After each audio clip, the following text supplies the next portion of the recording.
कधीच नाही चुकणार तुमचे फेवरेट टीव्ही शोज झी5 सोबत, तेही एकदम फ्री।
ओवी, अगं तू काय करतेयस आणि एकटीच का करतेयस?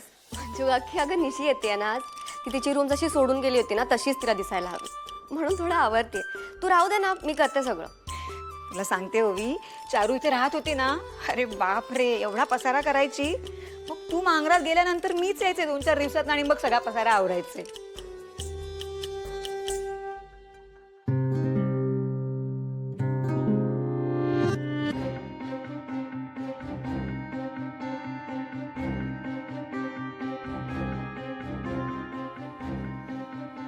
मंजू काकी, आय एम सॉरी.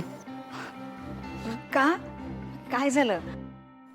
तुला माझा राग आला असेल ना. मी चारूचं खोटं सगळ्यांसमोर आणलं आणि ऐन मुहूर्तावर तिचं लग्न मोडलं.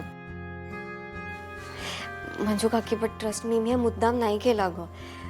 माझा चारूशी असा काही पर्सनली इश्यू नाही आहे. मला फक्त श्रीनिवास इनोसंट हे सगळ्यांसमोर प्रूव्ह करायचं होतं. तो ज्यात अडकला होता ना, त्यातून बाहेर काढणं खूप इम्पॉर्टंट होतं माझ्यासाठी. ओवी, मला माहिती आहे सगळं. अगं मी नाही रागवले तुझ्यावर.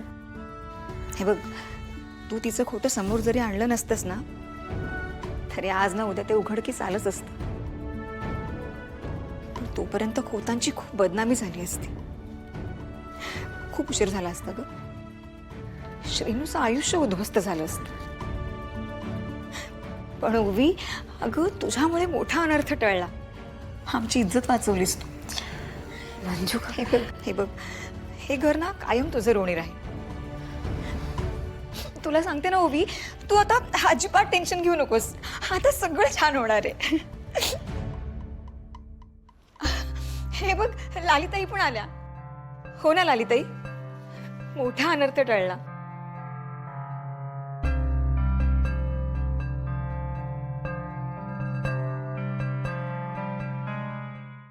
झी5 ॲप डाउनलोड करा आणि पहा सर्व एपिसोड्स एकदम फ्री।